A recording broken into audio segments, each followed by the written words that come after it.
The wine, a 1982 Petrus that cost more than her car, shimmered like liquid rubies in the crystal glass.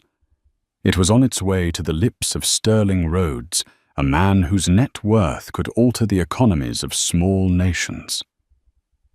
From across the opulent dining room of New York's L'Étoile Filante, a young waitress watched her heart hammering against her ribs. She saw the faint, oily sheen on the surface of the wine, smelled the ghost of bitter almonds she was trained to recognize.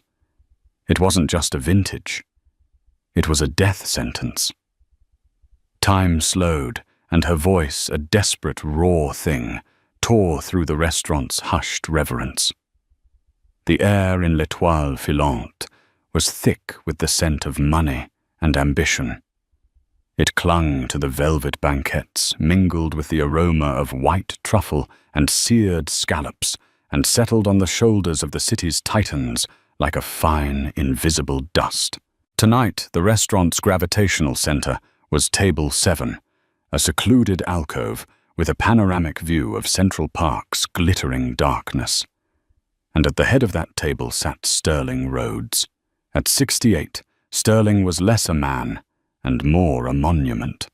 His face was a road map of ruthless negotiations and boardroom coups. His silver hair was combed back with the precision of a military formation, and his eyes, the pale, cold blue of a winter sky, missed nothing. He wore a custom Brioni suit that probably cost more than the combined annual salaries of the entire waitstaff. On his wrist, a Patek Philippe Grand Complications didn't just tell time.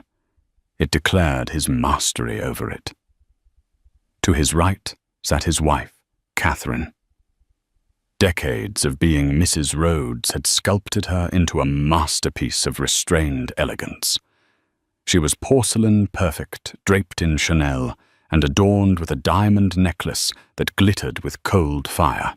But if you looked closely past the practiced smile and the serene posture, you could see the fine hairline cracks of a woman living in a beautiful, suffocating cage. Her laughter never quite reached her eyes, and her hands, when she thought no one was watching, twisted a silk napkin into a tormented knot. Opposite her was their only son, Leo. At 32, Leo was a pale imitation of his father's fire.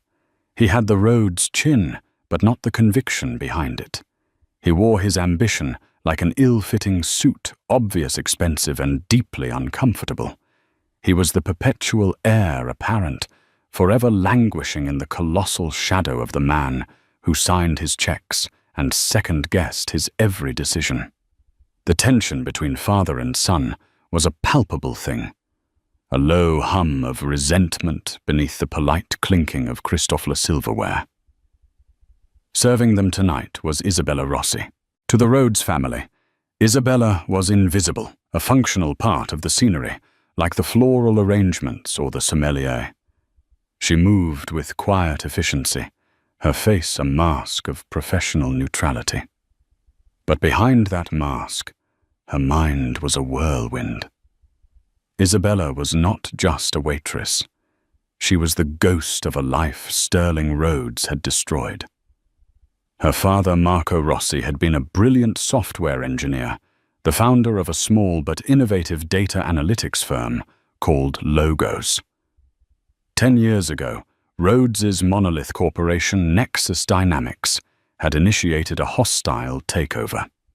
Marco had fought pouring every penny his family had into the legal battle. Nexus Dynamics, with its army of lawyers and infinite resources, bled him dry. They didn't just acquire his company. They eviscerated it, absorbing his patents for a pittance and casting him aside. 6 months later, broken and bankrupt, Marco Rossi died of a massive heart attack. He was 49. Isabella, then just a teenager, had been left with nothing but a mountain of debt and a burning, all-consuming hatred for Sterling Rhodes. She'd worked her way through college, taking jobs like this one, all while nursing a secret obsession. She studied Rhodes, his business, his family, his habits. When she'd learned he was a regular at L'Étoile Filante, she'd spent 6 months working her way up from butter just for the chance to be in the same room, to breathe the same air as the man who had casually annihilated her world. She didn't have a plan. Revenge felt like a distant, impossible fantasy. She just wanted to watch him, to understand the monster up close. The 1982 Petrus Mr. Rhodes. The sommelier, a man named Jean-Pierre, announced with theatrical reverence. He presented the bottle as if it were a holy relic. Sterling gave a curt, dismissive nod, his attention fixed on Leo. "The board is not exploring options, Leo." Sterling said, his voice a low growl that cut through the restaurant's ambience. "The board is doing what I tell them to do. Your proposal for the Singapore expansion is weak. It lacks foresight." "Father, the risk analysis," Leo began, his face flushing. "The risk analysis was written by a committee of cowards," Sterling interrupted, waving a hand. "I built Nexus by taking risks you can't even comprehend." Catherine placed a delicate hand on her husband's arm. "Sterling, dear, we're celebrating. Let's not talk business." "This is a celebration," Sterling retorted, his gaze softening almost imperceptibly as he looked at her. "A celebration of my continued success, which requires my continued vigilance." Jean-Pierre completed the ritual, decanting the deep red wine and pouring a small amount for Sterling to taste. Sterling swirled the liquid, his expression one of intense concentration, as if divining the future from its legs. He nodded again. Jean-Pierre proceeded to pour for the table. Isabella watched her hands, trembling slightly, as she held a tray of fresh bread. She was close enough to see the intricate pattern on Sterling's tie, close enough to hear Catherine's soft, resigned sigh. As Jean-Pierre poured the last glass, Sterling's, he moved with the grace of a dancer. But in that fluid motion, Isabella saw something else. A flicker, a moment of distraction as another waiter passed too close. Jean-Pierre's arm jostled, and his other hand, the one holding a folded napkin, passed directly over Sterling's glass. It was nothing. A blink and you'd miss it movement. But Isabella's senses, honed by years of hypervigilance around this man, screamed. Jean-Pierre retreated. The family resumed their strained conversation. Sterling picked up his fork, then set it down, deciding to begin with the wine. He lifted the glass, the ruby liquid catching the light of the chandelier. A toast was coming, a self-congratulatory monologue about his own brilliance. Isabella's eyes were locked on the glass. On the surface of the wine she saw it. A faint, almost imperceptible, oily film. A subtle distortion of the light that shouldn't be there. And then a scent. So faint, it was almost imaginary, masked by the rich bouquet of the wine and the food. But she knew it. The smell of bitter almonds and something cloyingly floral. It was the smell that had clung to the botany books her father used to study in his rare moments of leisure. Nerium oleander, a beautiful common garden plant, and one of an outcast, a source of one of the deadliest cardiac glycosides known to man. Sterling Rhodes raised his glass higher. "To Nexus," he began, his voice booming with pride, "and to the vision that continues to drive it." He brought the rim of the glass to his lips. Isabella's past, present, and a future she never imagined collided in a single, terrifying second. The hatred for the man who destroyed her father warred with the primal human instinct to prevent a death. She could stand here, do nothing, and get the justice she'd always dreamed of. Her father would be avenged. But watching a man die, even this man, wasn't justice. It was just more poison. Her body moved before her mind could object. 3 quick steps closed the distance. The professional mask shattered, replaced by raw, unadulterated panic. "Stop!" The word was a choked whisper, but in the ensuing silence it sounded like a gunshot. Sterling paused the glass an inch from his mouth, his cold blue eyes fixed on her, filled with annoyance and disbelief at the interruption. "That's poison!" Isabella gasped, her voice trembling but clear. "The wine. It's poison." The world froze, and then Sterling Rhodes dropped his glass. The sound of shattering crystal was an explosion in the cathedral-like silence of L'Étoile Filante. It wasn't the polite tinkle of a dropped flute. It was a violent, percussive crash as the Rydell Sommelier glass, a vessel worth hundreds of dollars, met the marble floor.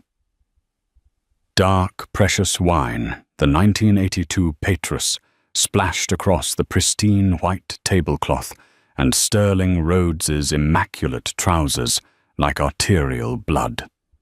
For a heartbeat, no one moved. The tableau was frozen. Sterling, his hand still hovering in the air where the glass had been, his face a mask of utter shock. Catherine, her hand flying to her mouth, a perfect portrait of horrified surprise. Leo, his chair scraping back as he half rose, his expression a chaotic mix of confusion and alarm. Then chaos erupted. "What is the meaning of this?" Sterling's voice, when it came, was not a shout, but a low, dangerous rumble that promised retribution. His eyes, fixed on Isabella, were chips of ice. The shock was already hardening into incandescent rage. Diners at nearby tables twisted in their seats, their hushed conversations dying. Waitstaff appeared from the wings like startled ghosts. The manager, a sleek, perpetually panicked man named Antoine, scurried towards them, his face pale. "Mr. Rhodes, is everything all right, mademoiselle? What have you done?" Antoine cried, his accent thickening with stress. Isabella stood her ground, her body vibrating with adrenaline. Her gaze didn't waver from Sterling's.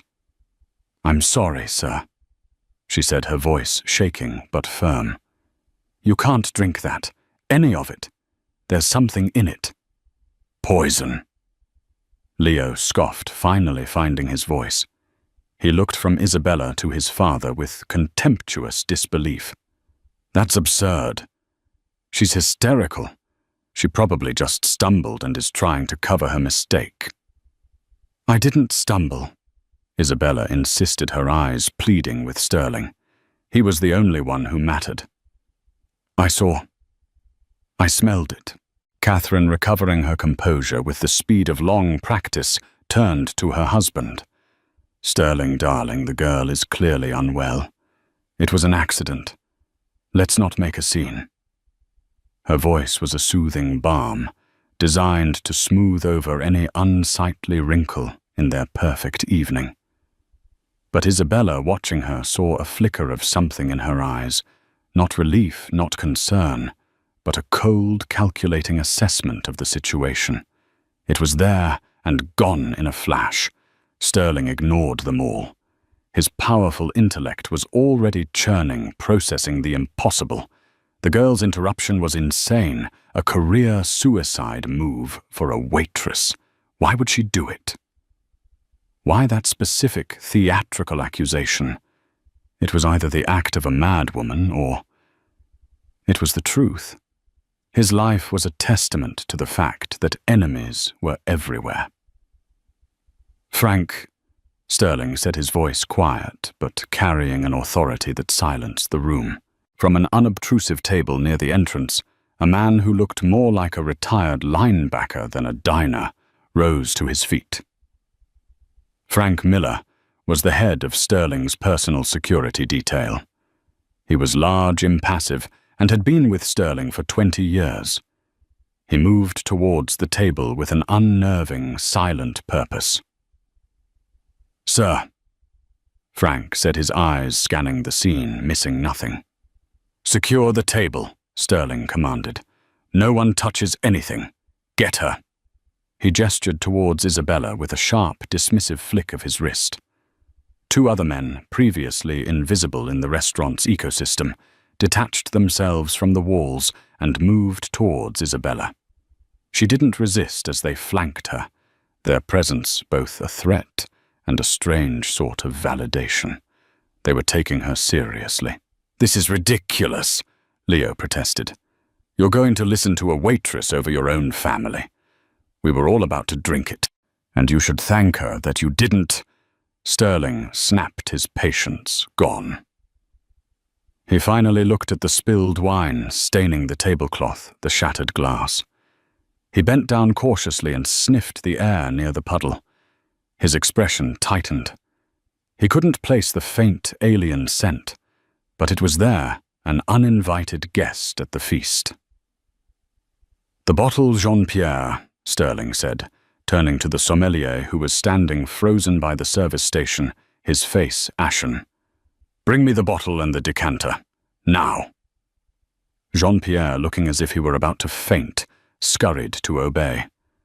Frank directed one of his men to follow him, ensuring the chain of custody wasn't broken. The manager, Antoine, wrung his hands. "Mr. Rhodes, I assure you our cellar is impeccable, our staff." "Your staff is now a secondary concern, Antoine." Sterling cut him off coldly. "My primary concern is, who in this room wants me dead?" His gaze swept across the table, lingering for a fraction of a second too long on his wife and son, before moving on to the gawking patrons. The implicit threat was clear. Everyone was a suspect. As Frank's men began to lead Isabella away from the table towards a back office, she locked eyes with Catherine Rhodes one last time. The billionaire's wife gave her the smallest, almost imperceptible shake of her head. It wasn't a gesture of denial or warning. It looked terrifyingly like pity. The walk through the bustling kitchen was a blur. The clatter of pans, the hiss of the grill, the shouts of the chefs. It all seemed to be happening on another planet. Isabella was shoved not ungently into the manager's cramped office. The door clicked shut behind her, plunging the small room into a tense silence broken only by the hum of a wine fridge. One of Frank's men stood by the door, arms crossed. Frank himself pulled up a chair and sat opposite her, his face unreadable. He didn't speak. He just watched her, letting the silence do the work. Isabella's adrenaline began to recede, leaving a cold dread in its place. What had she done? She had thrown away her job, her anonymity. She had placed herself at the center of a maelstrom in the life of the most powerful, dangerous man she had ever known. She thought of her father, of the quiet dignity with which he'd faced his ruin. He had fought his battles in courtrooms and boardrooms. She had just started a war in the middle of a 5-star restaurant with no weapons and no allies. Minutes stretched into an eternity. Finally, the door opened, and Sterling Rhodes stepped inside, shutting the door firmly behind him. The small office seemed to shrink in his presence. He had removed his suit jacket, and the dark stain on his trousers was stark against the expensive fabric. He wasn't angry anymore. He was something far more terrifying. He was focused. He pulled over Antoine's desk chair and sat, his knees almost touching hers. He leaned forward, his cold blue eyes boring into her. "You have 60 seconds, Sterling Rhodes said, his voice dangerously soft. "You're going to tell me who you are, and then you're going to tell me precisely how you knew my wine was poisoned." The air in the manager's office was stale, thick with the scent of old cigars and Isabella's fear. Sterling Rhodes's ultimatum hung between them, a ticking clock counting down the seconds of her life as she knew it. His proximity was overwhelming. He radiated an aura of pure compressed power that seemed to suck the very oxygen from the room. Isabella swallowed her throat dry. "My name is Isabella Rossi." Sterling's expression didn't change, but she saw a flicker of recognition in the depths of his cold eyes. He knew the name. Of course he knew. He was a man who never forgot a name, especially one attached to a company he had conquered. Rossi. He repeated the name, a flat, unemotional sound. Logos Data Analytics. Your father was Marco Rossi. It wasn't a question. Isabella's heart clenched. He said the name of her father's life's work with the same casual indifference he might use to recall a stock ticker from a decade ago. To him, it was a footnote in his ascent. To her, it was everything. "Yes," she said, her voice gaining a sliver of strength from the sudden surge of old anger. "He was, and you believe I wronged him." Sterling stated, his gaze unwavering. "You destroyed him." She corrected the words sharp. "You destroyed our family. I came to work here to see what kind of man could do that, and then sit down to $1,000 dinner without a single thought. A lesser man might have flinched or become defensive." Sterling Rhodes merely absorbed the information, filing it away. "So you have a motive for wanting me dead, or at the very least for creating a humiliating and expensive public spectacle." "If I wanted you dead," Isabella shot back, leaning forward, her fear momentarily eclipsed by indignation, "I would have let you drink the damn wine." The outburst seemed to please him. It was genuine. Frank, standing impassively by the door, shifted his weight almost imperceptibly. "You still haven't answered the important question, Ms. Rossi." Sterling said, his tone unchanged. "How did you know?" This was it. The moment her story would either be dismissed as a fantasy or accepted as a terrifying truth. She took a deep breath. "My father. Before the company, he was a botanist. It was his passion. He taught me. Our house was filled with books, samples, extracts. He studied toxicology as a hobby, plant-based alkaloids, cardiac glycosides. He found it fascinating how something so beautiful could be so deadly." She could see her father now in his study, a gentle man with soil under his fingernails, excitedly explaining the chemical structure of digitalis from a foxglove plant. "One of the plants he studied extensively was Nerium oleander," she continued. "It's incredibly toxic. Ingesting even a small amount can cause severe cardiac arrest. The symptoms can mimic a heart attack, especially in a man of a certain age." The implication was clear. Sterling's jaw tightened, but he let her speak. "The poison is an extract. It's almost colorless, but in a liquid like red wine, it creates a very faint, oily film on the surface. You can only see it if the light hits it just right. But the smell, it's faint but distinctive. A little like bitter almonds, but sweeter. Floral. Once you know it, you never forget it." When the sommelier was pouring your glass, his hand passed over the top. "I thought I saw something, a small vial, a dropper. I don't know, it was too fast. But when you lifted the glass, the light from the chandelier caught the surface, and I saw the sheen. Then I smelled it." She looked at him, her eyes wide with the sincerity of her memory. "I smelled it, and I was back in my father's study. And I knew." Silence descended again. Sterling leaned back in his chair, his fingers steepled under his chin. He was dissecting her story, searching for flaws, for tells. He was a human lie detector, honed by decades of high-stakes poker and ruthless boardroom battles. "Frank," Sterling said, without taking his eyes off Isabella. "Sir."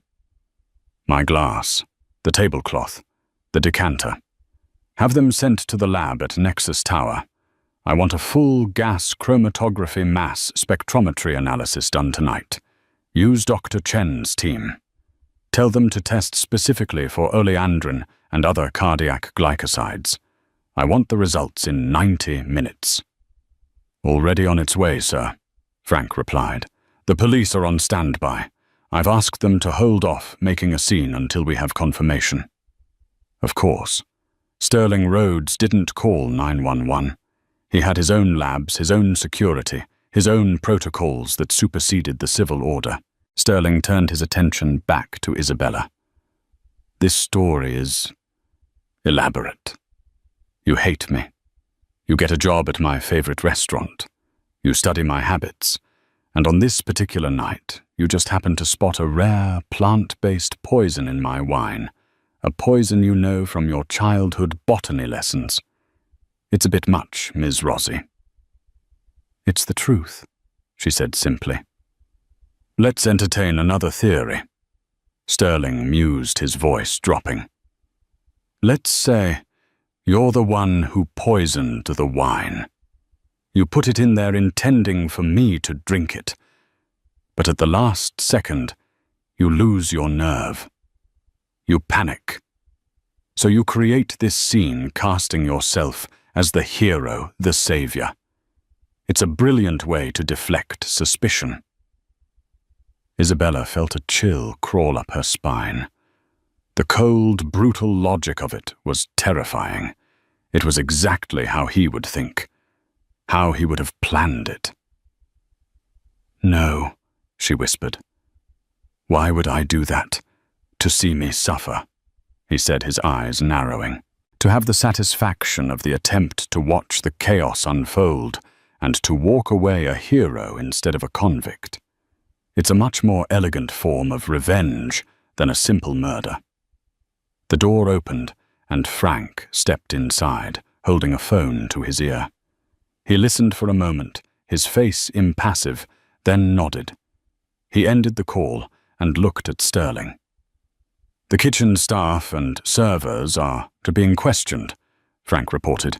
No one saw anything unusual, except for one thing. Jean-Pierre, the sommelier. What about him? Sterling asked. He's gone. A jolt went through the room. Gone, Sterling demanded. Left about 10 minutes after we brought the girl in here, Frank said. Told one of the bussers he felt sick and was going to the restroom. Slipped out the service exit. His locker is empty. His apartment is already cleared out. He's in the wind. Isabella's heart leaped. This was proof. It wasn't her. It was Jean-Pierre. But Sterling's face hardened. Or he was your accomplice, and this was the plan all along. You make the scene he disappears. It creates a perfect scapegoat. The hope that had flared within her died just as quickly. She was trapped in his web of paranoia, every fact twisted to fit his narrative of her guilt. She was starting to understand how her father must have felt, facing an opponent who could redefine reality itself. I didn't do this, she said, her voice a raw plea. I swear on my father's memory, I saved your life. Invoking her father was a gamble. It could either touch a sliver of humanity she prayed he possessed, or it could confirm his darkest suspicions about her quest for vengeance. Sterling Rhodes stared at her for a long, heavy moment. He looked at her tear-filled eyes, her defiant chin, the raw honesty of her fear. He had built an empire by reading people, by distinguishing desperation from deception. And in Isabella Rossi, he saw something that defied his cynical expectations. He saw the ghost of her father, a man he had respected, even as he crushed him. The phone in his pocket buzzed. It was his private line. He glanced at the screen, then answered, putting it on speaker. A crisp, professional voice filled the small office. Mr. Rhodes, it's Dr. Chen. Report, Sterling commanded. The initial analysis is complete, sir. It's conclusive. The wine samples from the glass, the tablecloth, and the decanter are all heavily contaminated with a concentrated solution of cardiac glycosides, specifically oleandrin. The dosage— Dr. Chen paused. The dosage in that single glass would have been fatal within the hour. There is no question, sir. This was a serious, well-executed attempt to kill you. A profound silence filled the room. The clinical scientific confirmation turned the evening's surreal drama into a cold, hard fact. Someone had tried to murder Sterling Rhodes, and the only reason he was still alive was sitting right in front of him. He ended the call and looked at Isabella. His expression was one she had never seen before. Not in photos, not in news clips, not even in her nightmares. The arrogance was gone. The cold fury was gone. In its place was a chilling, stark vulnerability. The monument had a crack in its foundation. "All right, Ms. Rossi," Sterling said, his voice low and raspy. "I believe you. Now you're going to help me find out which member of my family hired your sommelier to kill me."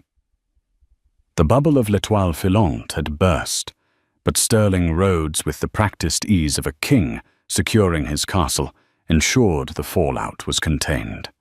The NYPD was brought in, but it was a quiet surgical operation led by a veteran detective from the Major Case Squad, a man named Connolly, who understood the delicate ecosystem of New York's ultra-wealthy. There were no flashing lights, no uniformed officers swarming the dining room. The other patrons were discreetly informed of a gas leak and ushered out, their exorbitant bills quietly voided. The restaurant was now a crime scene, albeit the most elegant one Detective Connolly had ever seen. The real nerve center of the investigation, however, was not on site. It was 20 blocks south in the sterile, soundproofed penthouse suite of Nexus Tower. Isabella found herself in the strangest position of her life. An hour ago she was serving overpriced breadsticks. Now she was sitting on a plush leather sofa in Sterling Rhodes's private office, a room larger than her entire apartment. Frank had provided her with a bottle of water, and she clutched it like a shield. Across the vast expanse of polished mahogany, Sterling sat behind his desk, the city lights twinkling behind him like a conquered kingdom. Detective Connolly, a weary-looking man in a rumpled suit, stood by the window taking notes. The focus of the investigation had shifted immediately to the only people at the table, Catherine and Leo Rhodes. "Let's start with your wife," Connolly said, his voice a gravelly monotone. Sterling's face was grim. Catherine wouldn't have the nerve. The statement was meant to be a defense, but it sounded more like an insult. "With all due respect, Mr. Rhodes, in my experience, nerve has little to do with it. Opportunity and motive are the key ingredients," Connolly countered gently. "Your wife was at the table. That's opportunity. What's the motive?" Sterling was silent for a long moment, staring out at the city he owned. "Our marriage is complicated. It's more of a partnership now, an arrangement." He said it with a cold finality that spoke volumes. "But she benefits immensely from that arrangement. My death would complicate her life, not simplify it. Unless your prenuptial agreement is more generous upon your death than in a divorce," Connolly pointed out. "The prenup is ironclad," Sterling snapped. "She gets a handsome settlement in a divorce. She inherits the bulk of my personal assets upon my death, minus what goes to Leo and to the Foundation. The difference is substantial, but hardly worth the risk of a murder conviction." Frank, who had been coordinating with his team via an earpiece, stepped forward. "Sir, we've reviewed Mrs. Rhodes's movements for the past week. Nothing out of the ordinary. Charity luncheons, gallery openings, fittings at her couturier. Her financials are clean, except for one thing." "What is it?" Sterling demanded. A recurring monthly payment. $50,000 wired from a private account to an LLC in the Cayman Islands. It's been happening for the last 8 months. Sterling's eyes narrowed. Blackmail, an affair. We're tracing the LLC now, Frank said. It's a ghost corporation designed to be anonymous. It will take time to peel back the layers. Isabella listened, a silent observer, to the dismantling of a family. This was the rot she had always suspected existed beneath the gleaming surface. "And what about Leo?" Connolly asked, turning the page in his notepad. A flicker of something dark and complex crossed Sterling's face. It was a pain deeper than the thought of his wife's betrayal. "Leo is weak," he said, the words laced with a lifetime of disappointment. "He's impatient. He thinks he's ready to run Nexus." "So he has a motive," Connolly said. "Control of the company." "He wouldn't inherit control outright," Sterling clarified. "My will stipulates a 5-year transitional period, with the board having oversight. But yes, he would be the new chairman.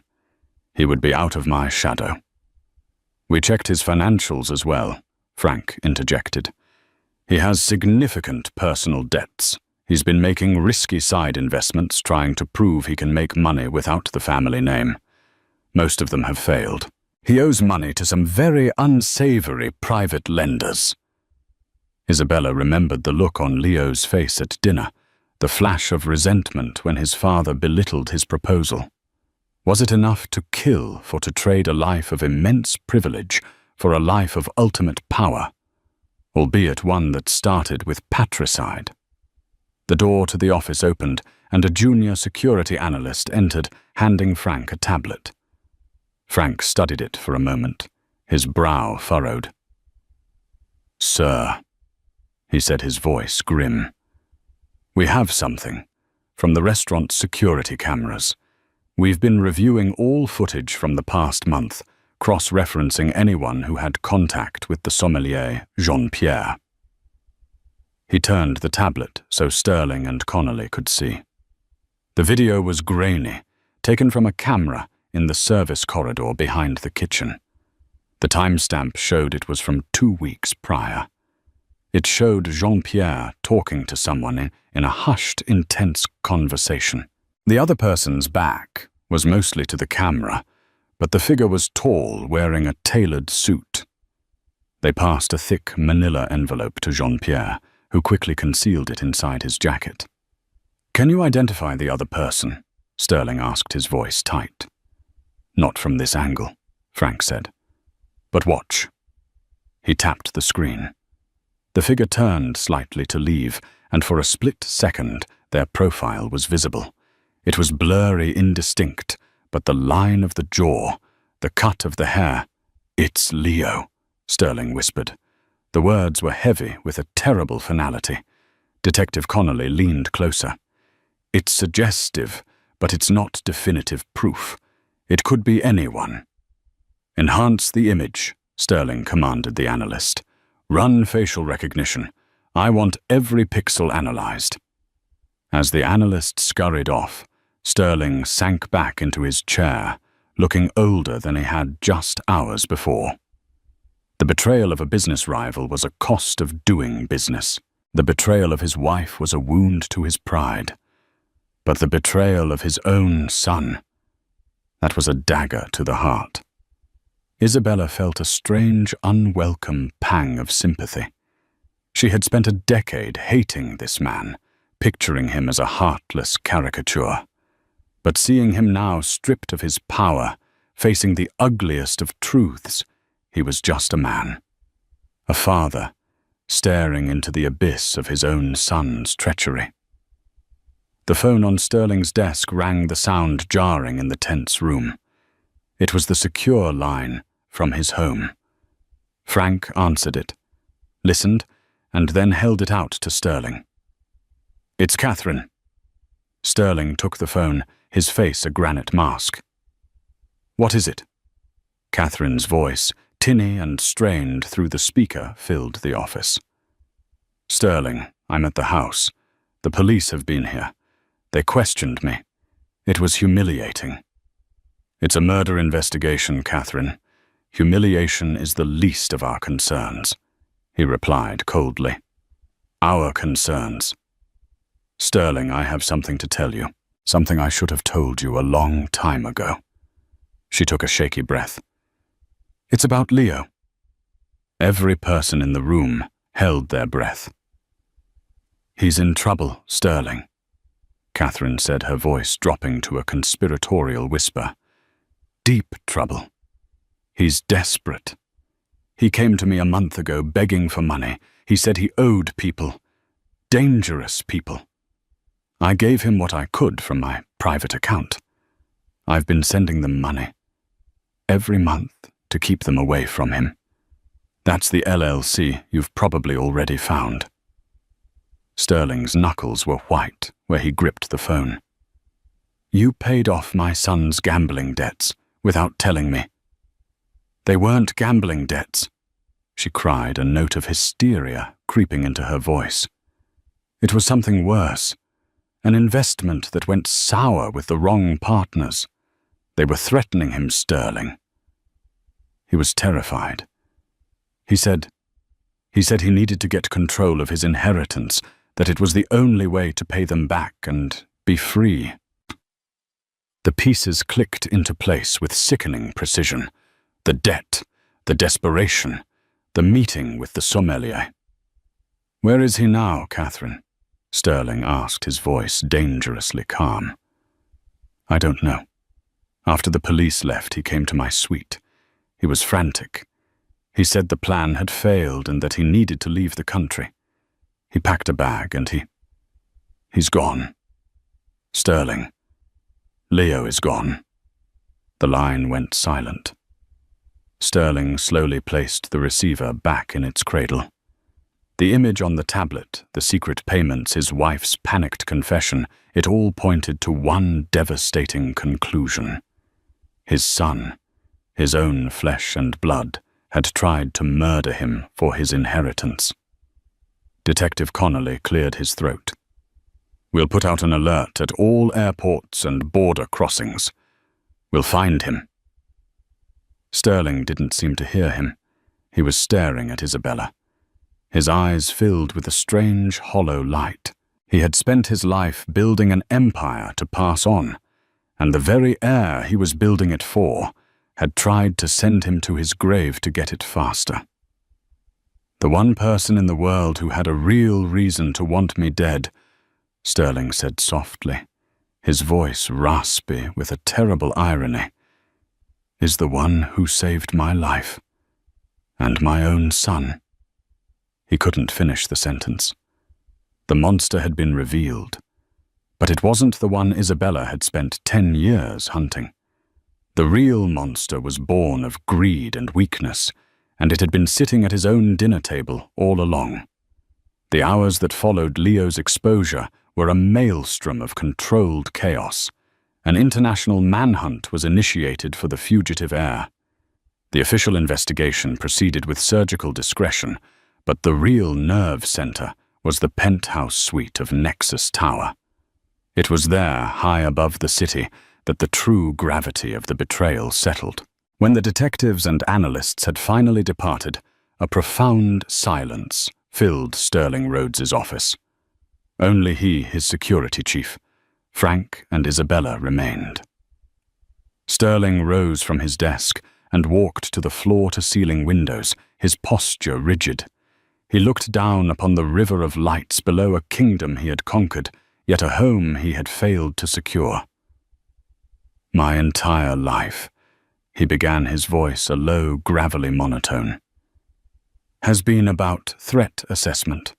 I anticipate hostile takeovers, market collapses, political instabilities. I build firewalls and fortresses.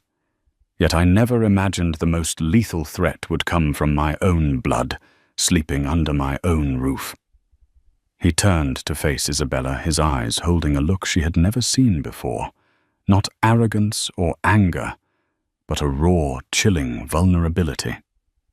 "You, Ms. Rossi," he said, his voice laced with a terrible irony. "The one person in the world with a legitimate reason to wish me harm. And you are the one who saved my life.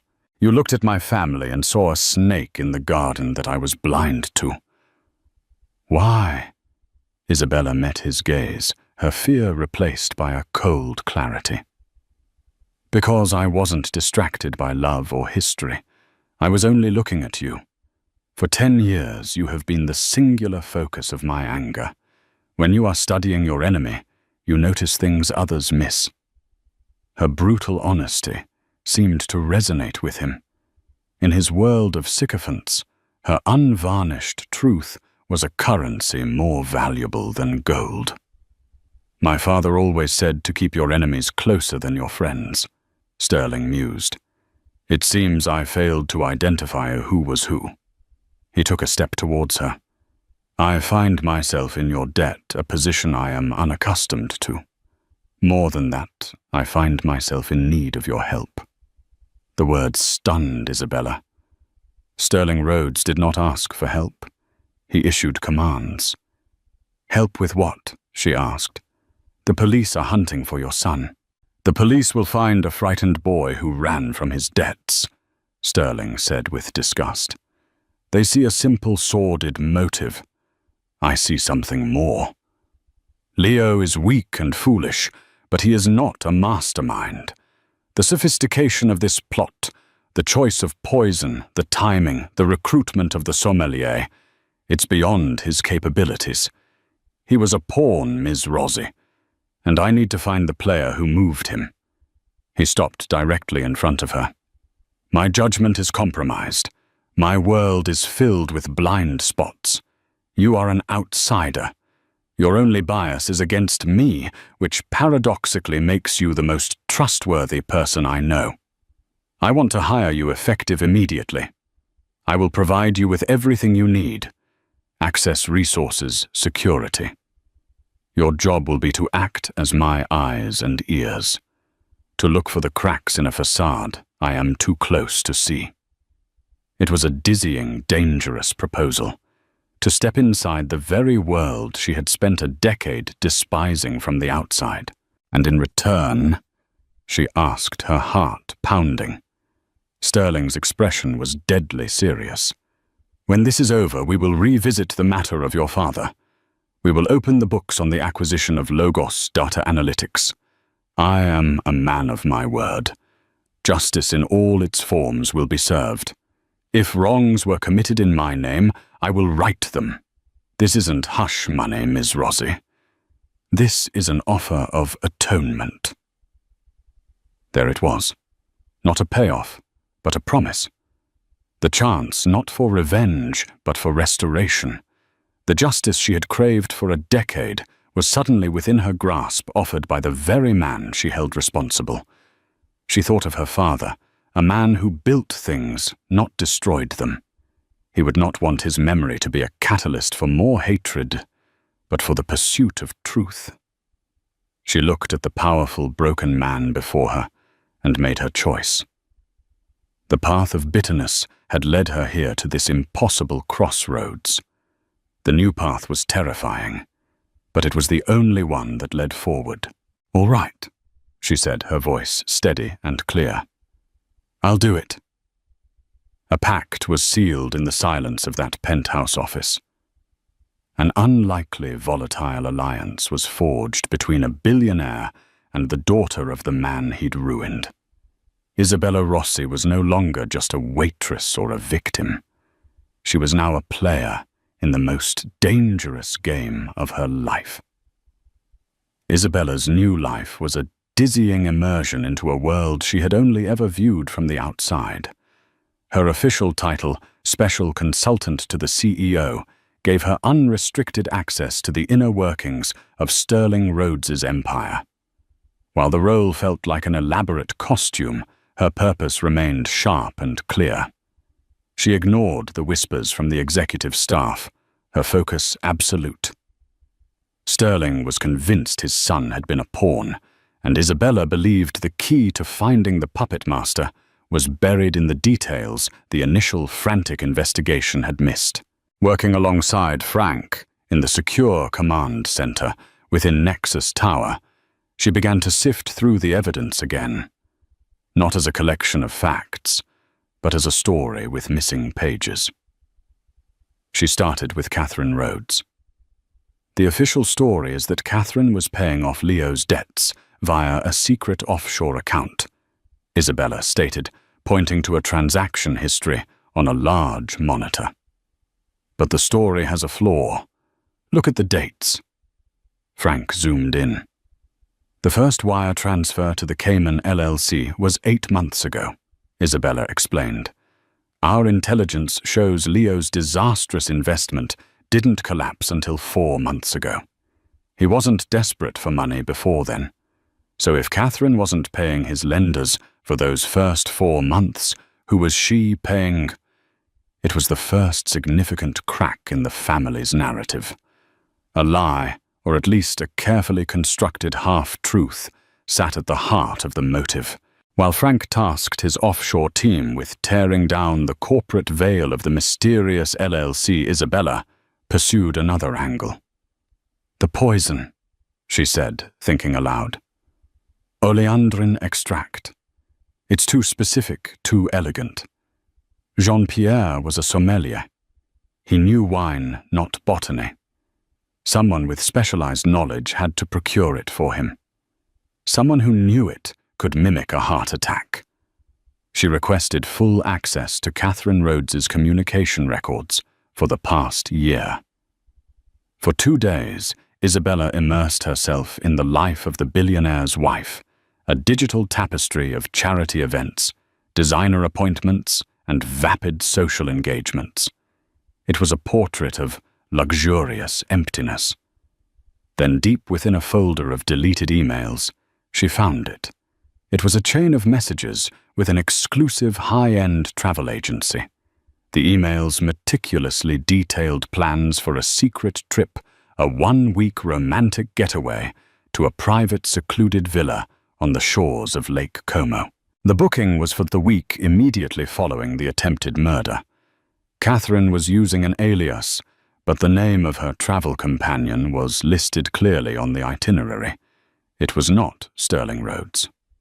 "Frank," Isabella called out, her voice tight with tension. "I need you to identify this man."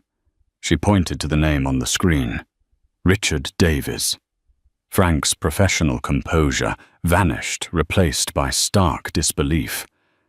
"That's not possible," he breathed. "Who is he?" Isabella pressed. "Richard Davies." Frank said, the name tasting like poison itself, is the chief operating officer of Exus Dynamics. He's been Sterling's right-hand man for 15 years, his most trusted friend. The revelation detonated in the room, recasting the entire conspiracy in a new horrific light. Richard Davies was the one person besides family whom Sterling considered unimpeachable. He was the loyal strategist, the heir apparent to the corporate throne. The man everyone assumed would steady the ship. Frank's team moved with renewed, furious energy. The cracks Isabella had found now shattered into a gaping chasm. Within an hour, the dominoes fell in rapid succession. A background check revealed Richard Davies held a biochemistry degree, a detail omitted from his corporate bio. The offshore team confirmed the Cayman LLC was owned by a holding company, controlled by Davies. Catherine had been secretly paying her lover. Finally, the travel agency, under immense pressure, provided records showing a kickback from the sommelier. Jean-Pierre had been funneled into an account used by Davies to arrange their secret trips. The web was complete. Isabella saw the whole hideous picture with perfect clarity. "This was never about Leo's debt," she said to Frank, her voice a low, grim whisper. "This was a palace coup. Richard and Catherine were the architects. They manipulated Leo using his desperation as the perfect cover. With Sterling dead and Leo a fugitive, wanted for his murder, the board would turn to the one man who could provide stability, the loyal COO Richard. Catherine, as the grieving widow and majority shareholder, would ensure his appointment. They'd have everything: the company, the fortune, and each other. The final chilling piece was Leo himself. He was likely told the vial contained a sedative, something to merely incapacitate his father. His shock and panic at the restaurant were real. He was the perfect, tragic scapegoat. Frank stared at the evidence, his face a mask of cold fury. His life's work was to protect Sterling from his enemies, and the most dangerous one of all had been at his side all along. "We have to tell him," Frank said, his voice heavy with the weight of the coming conversation. They now had to present Sterling with a betrayal far deeper and more painful than that of his own son. The treachery of his trusted brother-in-arms and his wife of 30 years. The final confrontation was set not in a cold boardroom, but in the heart of Sterling's private world, the grand, silent library of his Fifth Avenue penthouse. Catherine and Richard Davies were summoned under the guise of an urgent corporate matter. They arrived as a seamless unit, their faces etched with practiced concern, offering condolences for the trouble with Leo. Richard even placed a comforting hand on Sterling's shoulder. Sterling stood by the unlit fireplace, a monolith of cold calm. Frank guarded the door, and Isabella sat in a wing-back chair, the quiet catalyst for this final reckoning. "We have found Leo," Sterling said, his voice flat, devoid of emotion. He gestured to Frank, who pressed a button on a small digital recorder placed on the mahogany table. Leo's voice, thin, frantic, and stripped of all bravado, filled the opulent room. It was a recording of an intercepted call. "He told me. It was a sedative Richard gave me, the vial, the money for the waiter. He said it would just make father sick, that it was the only way to prove myself. Poison. Oh God, I never knew. I would never." The recording clicked off, leaving a devastating silence in its wake. Richard Davies's mask of sympathy dissolved, replaced by a sneer of pure contempt. Catherine's face a moment ago, a portrait of grief, was now pale with exposed guilt. "So the little coward broke," Richard hissed. "It doesn't matter. You were destroying the company, Sterling, a relic too arrogant to see the future. I did what was necessary. You did what I thought was necessary." Catherine interjected, her voice trembling with a lifetime of suppressed fury. She stepped forward, claiming the betrayal as her own. "This was my idea. Richard was too cautious. I couldn't spend another decade as your beautiful silent trophy. You didn't want a wife. You wanted a possession to display at parties while you crushed every thought I ever had. You built this magnificent golden cage and were furious when I finally learned how to fly out of it. Leo's desperation wasn't a tragedy. It was an opportunity. It was a confession born not of remorse, but of a desperate, venomous need to finally be seen as a player in her own life, not just an accessory in his. The raw hatred that had festered for 30 years was finally laid bare.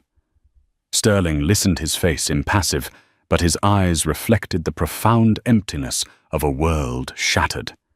The enemy wasn't at the gates. The enemy had been sharing his bed and running his company. The aftermath was swift and surgically quiet. There were no flashing cameras or public scandals. Richard Davies and Catherine Rhodes were discreetly taken into custody. The story, meticulously crafted by Sterling's PR team, was of a rogue executive who manipulated a fragile wife and a desperate son. In exchange for his full testimony, Leo was not imprisoned, but sent to a private medical facility in Switzerland. The Rhodes Empire, though deeply wounded, would remain standing. A week later, Isabella met Sterling in the same library. The oppressive tension was gone, replaced by a somber quiet. A thick binder sat on the table between them. This, Sterling began, his voice weary but clear, is the complete unredacted history of the Logos data analytics acquisition. My legal team found irregularities, tactics that were overly aggressive even for me. I was blinded by the prize and didn't scrutinize the methods. He pushed the binder towards her. It was not just an archive. It was a confession. My obsession with winning cost your father everything. A simple check cannot undo that. Vengeance cannot undo that. But perhaps construction can. He outlined his proposal.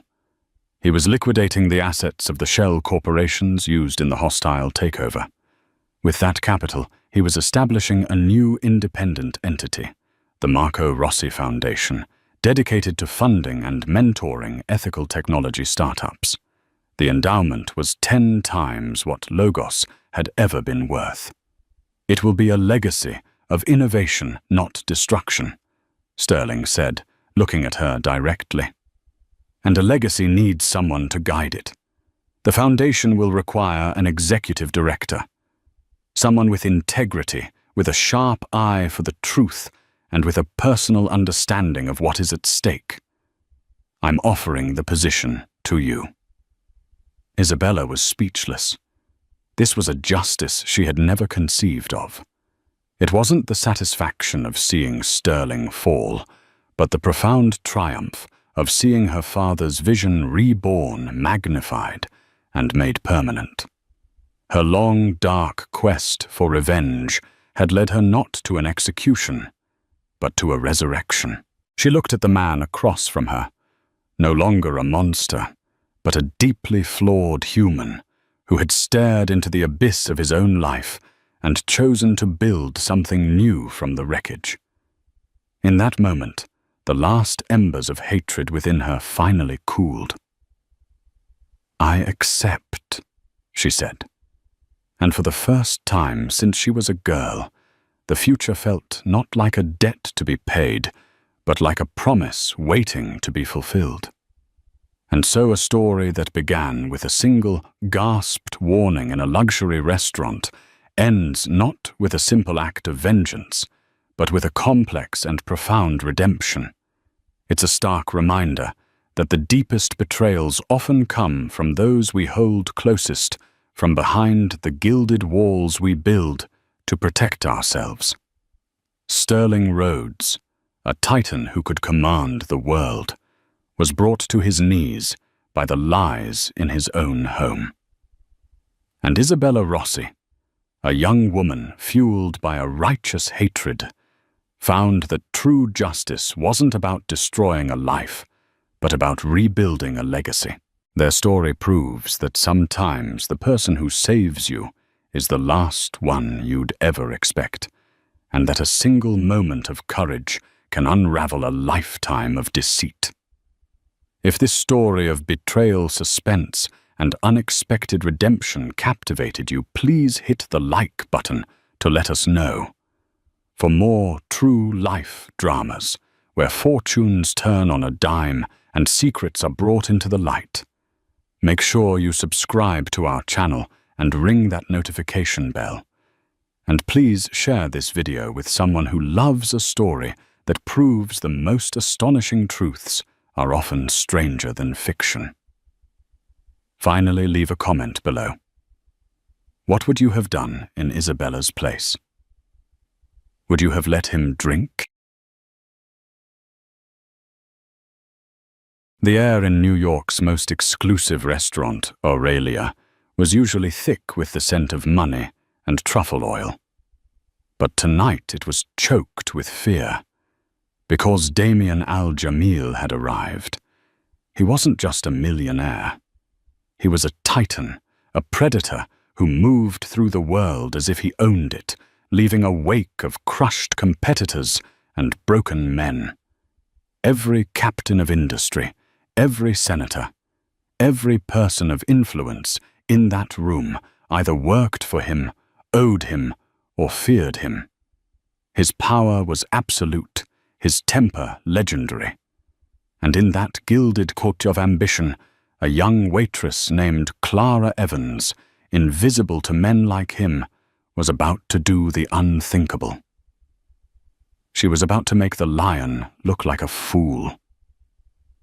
The whisper started at the valet stand and slithered through the restaurant like a cold draft. "He's here." It didn't need a name. There was only one he who could silence the clatter of silver on porcelain and replace the confident hum of power with the taut silence of apprehension. Damien Al-Jamil did not walk into a room. He conquered it. He was a man sculpted from harsh desert winds and hardened by the cold steel of Wall Street. Though he carried a Western name, his lineage traced back to the formidable merchant princes of the Old World, a fact he wielded with the same precision as his vast fortune. He was tall, impeccably dressed in a custom Tom Ford suit, the color of a midnight sky, and his eyes, dark and piercing, missed nothing. They were the eyes of a hawk that saw the field, the rabbit, and the rabbit's final terrified heartbeat all at once. Tonight he was dining with Senator Marcus Thorne, a man who was publicly a pillar of democracy but privately a puppet whose strings were pulled tight in Damien's fist. They were seated at table 1, the restaurant's throne, a semicircular booth of plush crimson leather that offered a panoramic view of the dining room and, more importantly, ensured everyone in the dining room had a view of them. Frank Marino, the restaurant manager, personally oversaw the service. His usual boisterous Italian charm had evaporated, replaced by a sheen of nervous sweat on his brow. The 1982 Petrus chilled to exactly 65 degrees, Mr. Al-Jamil. Frank said, his voice a little too high. "And the beluga caviar, of course." Damien didn't even look at him. He waved a dismissive hand, his attention fixed on the senator. "The votes are secured, Marcus. Don't bore me with the details. Just ensure the Commerce Committee understands that my logistics division requires deregulation, complete deregulation." "Damien, some of the environmental reports are," the senator began, his voice weak. "Are irrelevant." Damien finished, his voice dropping to a low, dangerous growl. The air temperature around the table seemed to drop with it. "The Earth has been here for billions of years. My port expansion project will be finished in 3. The planet will survive." He finally turned his gaze on Frank. "Is there a problem with the service tonight, Frank? You seem to be hovering." "No, sir." "Not at all, Mr. Al-Jamil. My apologies." Frank practically scurried away, his face pale. From across the room near the service station where she was polishing wine glasses, Clara Evans watched the scene unfold. She was 24, a student at the Pratt Institute, working at Aurelia 3 nights a week to pay for her art history degree and the rent on her tiny Brooklyn apartment. To Damien Al-Jamil, she was less than a ghost, a functional cog in the machine that served him. But Clara was an observer. It was the core of her nature as an artist. She didn't just see people. She saw the posture beneath the suit, the flicker of fear behind the smile, the subtle tells of a lie.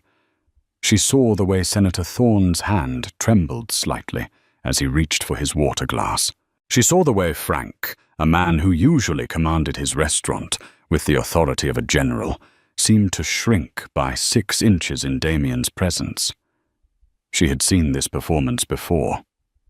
Damien Al-Jamil was a regular, and his visits were like royal inspections. He would find a flaw. A wine served a degree too warm. A steak cooked medium. Instead of the medium rare, he'd ordered a perceived slight from a staff member, and he would exploit it. Not with shouting, which would be too common, but with a cold, surgical precision that left his victim utterly dismantled. He'd once had a sommelier fired on the spot for recommending a wine he deemed pedestrian. The man, a renowned expert named Charles, had simply vanished from the New York culinary scene afterward. Damien's power extended far beyond the walls of Aurelia. "Clara, table 1 needs their water refilled," whispered Maria, another waitress, her eyes wide with anxiety. "I don't want to go over there. The last time he said my perfume was an assault on his senses. I wasn't wearing any." Clara nodded, her expression calm. "I'll take it." She wasn't brave, not in the traditional sense. She was terrified of him just like everyone else, but her fear was overshadowed by a deep, simmering resentment for the kind of casual cruelty he embodied. Her world was one of passion for history and beauty of struggling to create something meaningful. His was a world of demolition, of treating people like disposable assets. As she approached the table with a pitcher of chilled water, her movements were fluid and professional, a mask of calm she had perfected. She moved to the senator's side first, refilling his glass without a sound. Then she moved to Damien's. He was in the middle of a monologue, gesturing with a hand that wore a Patek Philippe watch worth more than her entire college tuition. Authenticity, you see, Marcus. That is the only currency with any real value. Anyone can buy a copy. Anyone can buy a business. But to possess something truly singular, something with a history that cannot be replicated, that is true power. He paused, taking a sip of the Petrus. He didn't acknowledge Clara's presence as she refilled his glass, but his eyes flickered towards her for a fraction of a second. It was a look of utter indifference, the kind one gives to a piece of furniture. As she turned to leave, his voice, sharp as broken glass, cut through the air. "Waitress." Clara stopped her back to him. Her heart began to pound, a frantic rhythm against her ribs. She turned slowly. "Sir." His eyes roamed over her, not with interest, but with critical assessment, as if looking for a flaw in a product. "Your name?" "Clara, sir." "Clara," he repeated, letting the name hang in the air, as if tasting it for imperfections. "Your posture is adequate. You move quietly. This is good. It shows you understand your function." It wasn't a compliment. It was a classification. She was a tool performing its function correctly. Clara simply nodded, her jaw tight. "Thank you, sir." "Do not thank me," he said, his voice turning cold. "Thank your manager for training you properly. Competence is expected, not praised. You may go." Clara walked away, her hands trembling slightly. She could feel every eye in the restaurant on her, a mixture of pity and relief that it wasn't them. She returned to her station, her face a neutral mask, but inside a storm was gathering. She had seen true masterpieces in museums, paintings filled with the soul and struggle of the artist. She had studied the lives of men and women who created legacies of beauty and thought. And then there was Damien al-Jamil, a man who spoke of authenticity, but was, to her discerning eye, the most hollow man she had ever seen. He collected things, but he understood nothing, and it was that hollowness, that fraudulent claim to a world he only owned, but could never truly appreciate, that would soon become his undoing. An hour later, the main courses had been served and cleared. The atmosphere at table 1 had shifted. The business talk was over, and Damien had moved on to his favorite topic himself and the magnificent tapestry of his acquisitions. He was holding court, his voice now imbued with a performative passion designed to awe the senator and anyone else within earshot. The subject was his latest prize, a painting he was in the final stages of acquiring through a private auction. It was The Last Voyage of the Albatross. a long-lost masterpiece by the 19th-century maritime painter Julian Croft. The art world was buzzing about its resurfacing after nearly a century in a sealed Swiss vault. Croft was a master of light, but not in the way of Turner. Damien pontificated, swirling a post-dinner brandy in a large snifter. Turner's light was divine chaotic. Croft's, his was a light of grim reality. It was the cold, unforgiving light of the North Atlantic, the kind that reflects off icebergs just before they tear a hole in a ship's hull. Senator Thorne nodded along his expression, one of rapt attention, though it was clear he knew nothing about art.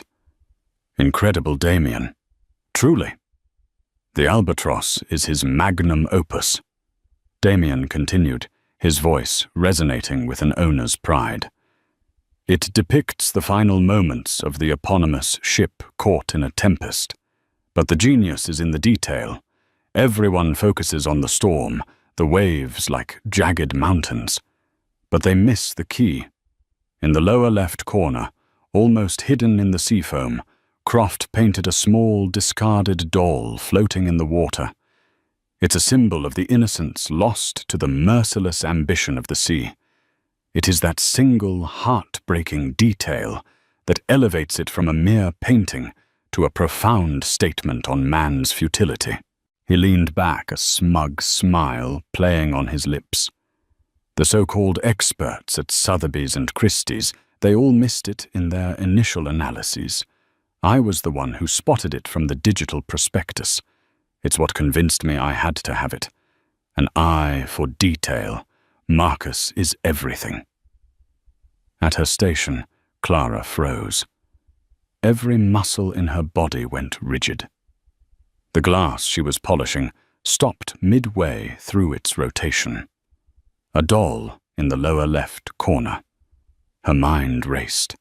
She had just written a 15-page paper on Julian Croft for her Masters of 19th Century Realism seminar. Croft was her obsession.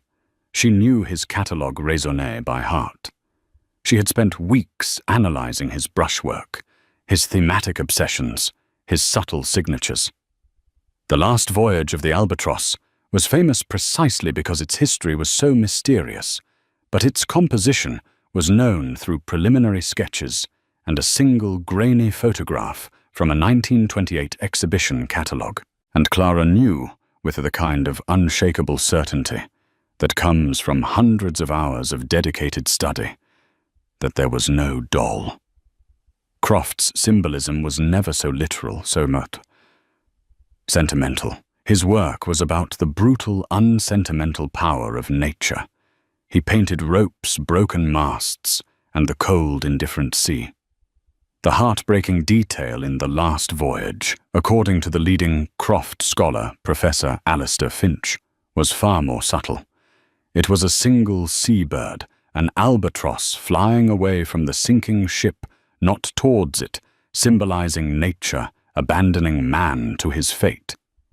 The bird was in the upper right corner, often mistaken for a simple brushstroke against the dark clouds. Damien al-Jamil was wrong. And not just wrong, but confidently, arrogantly wrong. He hadn't discovered a hidden detail.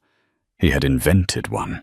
He had concocted a story to make himself sound more perceptive, more brilliant than the experts, to bolster his narrative of being the man who sees what others miss. Clara's blood ran cold, then hot. It was one thing for him to be cruel to the staff. It was another for him to desecrate the work of an artist she revered, to twist its meaning to serve his own bloated ego. It was a lie wrapped in a veneer of culture, a forgery of intellectualism. She looked over at table 1. Damien was laughing now, accepting the senator's fawning praise. He looked invincible, a king on his throne, dispensing what he believed to be wisdom. To challenge him would be professional suicide. Frank would fire her on the spot, and Damien would likely ensure she never worked in a service job in New York again. It could even affect her standing at Pratt if he decided to extend his influence there. A man like him surely had a name on a building or two. Her mind was a battlefield. One voice, the voice of survival, screamed at her to stay quiet, to let it go. It wasn't her business. She was just a waitress. Her opinion was worthless here. But another voice, the voice of the art historian, the voice that believed in truth and beauty and the integrity of an artist's vision, whispered back. He is lying. He is defiling Croft's legacy for his own vanity. And no one in this room has the knowledge or the courage to stop him. She thought of Julian Croft, a man who died penniless and obscure, who poured his entire soul onto his canvases, seeking only to capture a harsh and beautiful truth. And now, over a century later, this barbarian was using his masterpiece as a prop in his personal theater of power. Maria bumped her shoulder gently. "You okay, Clara?" "You look like you've seen a ghost." Clara looked from Maria's worried face to Damien's triumphant one. In that moment, a quiet, steely resolve settled in her chest. It wasn't about being brave. It was about respect. Respect for her studies, for her passion for the dead artist who couldn't defend himself. She placed the wine glass down on the polished counter with a soft, definitive click. She straightened her apron, took a deep breath, and began to walk towards table 1. She had no plan, no grand strategy. She only had the truth, and she was about to find out if that was enough. As Clara approached the table, the world seemed to slow down. The ambient chatter of the restaurant faded into a dull roar, and the light seemed to converge on the crimson booth where the lion held court. Frank caught her eye from across the room, his expression a frantic mask of horror and confusion, silently pleading with her to turn back. But Clara's gaze was fixed on Damien Al-Jamil. She stopped, not beside him, but a respectful few feet from the edge of the table, ensuring she wasn't looming. She waited for a pause in the conversation, a small pocket of silence she could step into without being overtly disruptive. The moment came when Damien took another sip of his brandy. "Excuse me, Mr. Al-Jamil," she said. Her voice was quiet, but it was clear and steady, cutting through the air with surprising authority. Damien lowered his glass, his eyebrows knitting together in annoyance. He didn't look at her, but at Senator Thorne, as if to say, "Can you believe the audacity? I did not summon you," he said, his voice flat and cold. "I know, sir. I apologize for the interruption." Clara said, her heart hammering against her ribs. This was it, the point of no return. "I couldn't help but overhear your commentary on Julian Croft's The Last Voyage of the Albatross. I am a great admirer of his work." A flicker of surprise registered on Damien's face.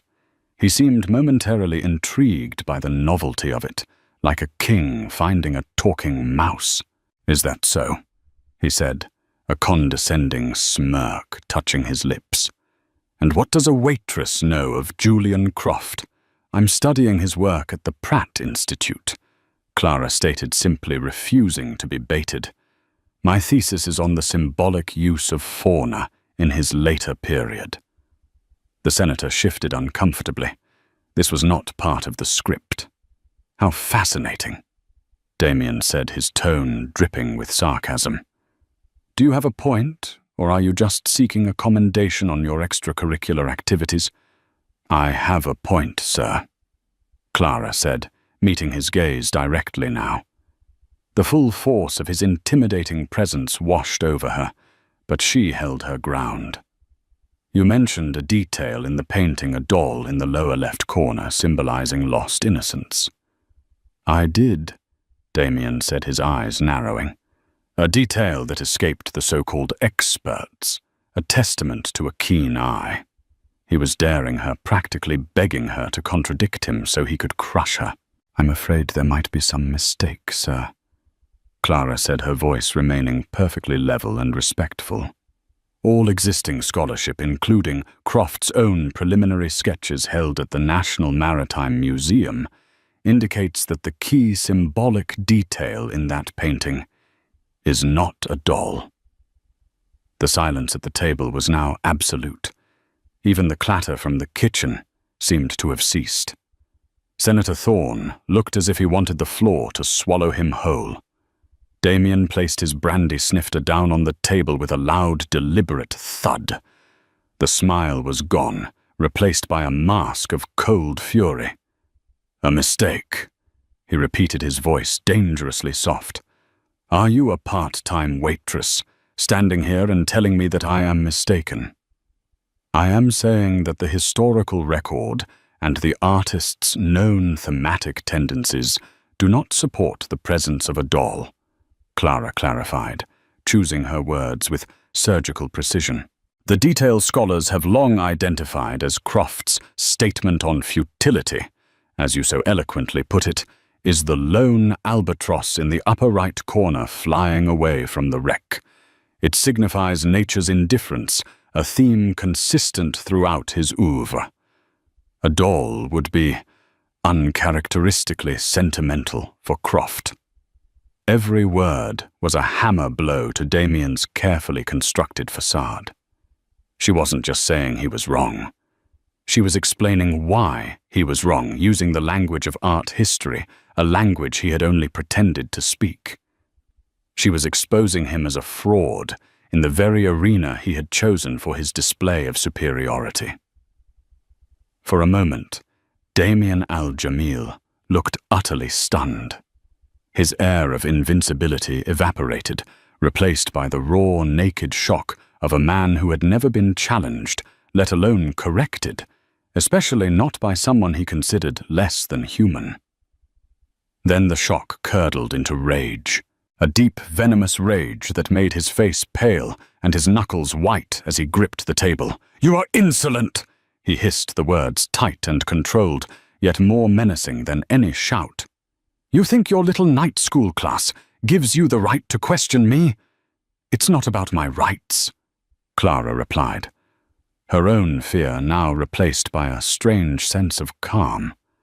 She had spoken the truth, and the consequences no longer mattered as much as that fact.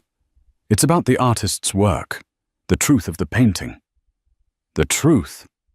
Damien laughed, a short, ugly sound. "Let me teach you a lesson about the truth, little girl. The truth is what I say it is. The truth is that I am in the process of paying $30 million for that canvas. When it is in my possession, if I say it has a dancing monkey in the corner, then it will have a dancing monkey. Its story will be the one I choose to tell." He stood up, his tall frame looming over her. "And you have just told your last story in this establishment. You're fired." He turned his venomous gaze on Frank, who was now rushing towards the table, his face ashen. "Frank, get this thing out of my sight, and have her final paycheck delivered to my office. I will personally deduct the cost of my ruined evening from it." Frank grabbed Clara's arm, his grip surprisingly strong.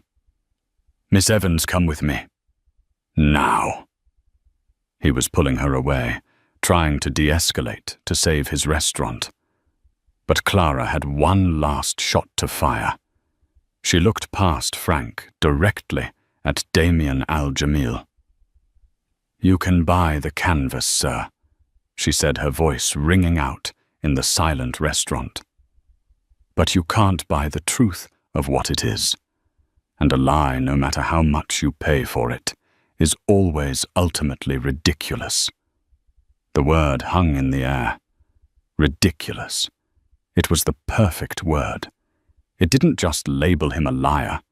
It labeled him a fool, a rich, powerful, but ultimately ridiculous man, playing dress-up as a connoisseur. The blood drained from Damien's face, then returned in a furious, mottled flush. He looked for the first time not like a lion, but like a bully on a playground who had just been publicly shamed. His mouth opened, but no words came out. He had been so thoroughly dismantled, his intellectual authority so completely undermined, that his usual weapons of wealth and intimidation were useless. Senator Thorne stared down at his plate, suddenly fascinated by the pattern on the porcelain. Everyone in the restaurant was frozen, watching the unbelievable spectacle. As Frank finally managed to hustle Clara towards the kitchen doors, a new sound entered the room. It was a soft chuckle. A low, appreciative laugh came from a corner table where a quiet, elderly gentleman named Mr. Arthur Peterson had been dining alone, watching the entire exchange with keen, intelligent eyes.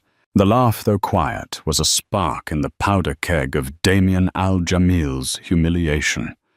It was the sound of his authority not just being challenged, but being mocked. And in that moment, the feared Damien Al-Jamil looked utterly, completely, and undeniably ridiculous.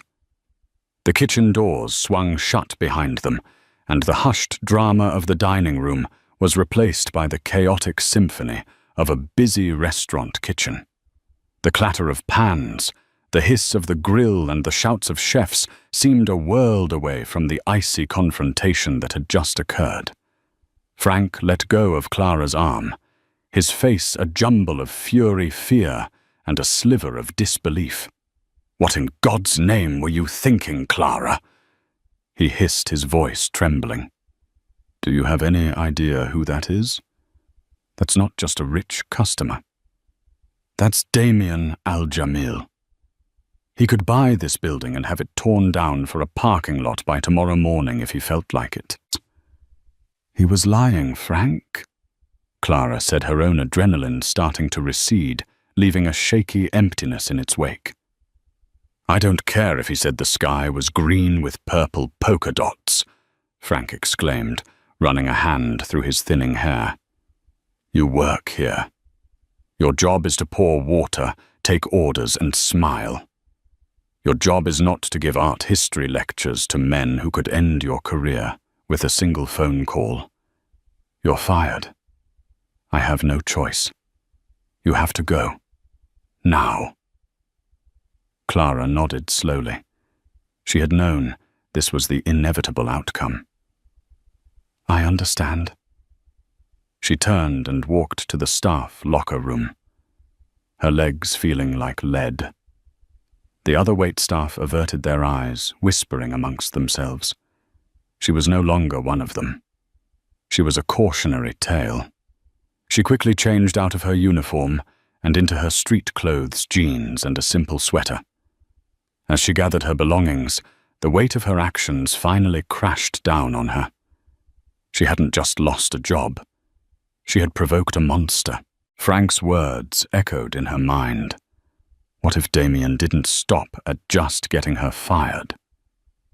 She walked out the back alley entrance, the cold night air a shock to her system. The city lights of New York seemed to mock her, a glittering paradise she had just been exiled from. She had stood up for her principles, but what good were principles if she couldn't pay her rent or afford her tuition? Doubt began to creep in, cold and sharp. "Miss Evans." The voice was calm and cultured, and it came from the shadows of the alley. Clara jumped, spinning around to see the elderly gentleman from the corner table. It was Mr. Peterson, the man who had laughed. He was impeccably dressed in an old but well-maintained tweed jacket and held a classic wooden cane, though he didn't seem to need it for support. His eyes behind thick-lensed glasses were bright, with an intelligence that reminded her of one of her favorite professors. "Mr. Peterson," she said, surprised. He was a quiet regular, always reading a book, always polite. He seemed so out of place in this grimy alley. "Arthur, please," he said with a small, wry smile. "I wanted to offer you my compliments. What you did there. I haven't seen anything that brave in a very, very long time. Brave or stupid, Clara muttered, pulling her coat tighter around herself. I just lost my job. You did more than that, Arthur Peterson said, his smile fading into a more serious expression. You exposed Damien Al-Jamil for what he is, a hollow man, a fraud, and you did it publicly. He will never forgive you for that. This wasn't comforting. Thank you for the vote of confidence, she said wryly. It wasn't meant to be, he replied. It was a warning. I know him, you see. Better than most. I know what he is capable of. Clara looked at him, truly looked at him for the first time. There was a deep-seated weariness in his face, a history of pain behind the sharp eyes. How do you know him? Arthur Peterson sighed, tapping his cane softly on the broken pavement. My family used to own a publishing house, Peterson & Sons. We specialized in academic texts, art history books, poetry. It was my grandfather's legacy. We weren't a massive conglomerate, but we were respected. We published the first definitive guide to Julian Croft's work, In Fact, Alistair Finch's seminal text. Clara's eyes widened. I've read it. It's the Bible for Croft scholars. It was, Arthur said with a sad smile. 5 years ago, Al-Jamil decided he wanted to enter the media world. He staged a hostile takeover of Peterson & Sons. He didn't want our legacy or our authors. He wanted our real estate in Midtown and our distribution network. He bought the company, gutted it, sold off the assets, and fired everyone. My family's work of 3 generations erased in less than 6 months. He called it streamlining for the new media landscape. I called it vandalism. The pieces clicked into place for Clara. Mr. Peterson wasn't just a spectator, he was a casualty. His quiet dinners at Aurelia, a restaurant frequented by his destroyer, suddenly seemed less like a coincidence and more like a vigil. I'm so sorry, she said the words, feeling inadequate. Don't be, he said, his gaze hardening. Be prepared. He won't be content with you losing your job. The humiliation you dealt him tonight was profound. He will see it as a debt, and his debts are always paid with interest. He will try to ruin you, Miss Evans. He'll look into your school, your finances, your family. He will find a pressure point and squeeze until you break. A wave of real fear, colder and deeper than any she had felt before, washed over Clara. This was no longer about a lost job. This was about her entire life. What can I do? She asked, her voice barely a whisper. Arthur Peterson looked up and down the dark alley, then back at her. A new light had entered his eyes, not just intelligence, but the glint of a long-dormant fighting spirit. For 5 years I have watched that man operate with impunity, he said, his voice low and intense. I have been a ghost, a relic of a company he devoured. But tonight, you reminded me that even the most formidable predator can be made to look foolish.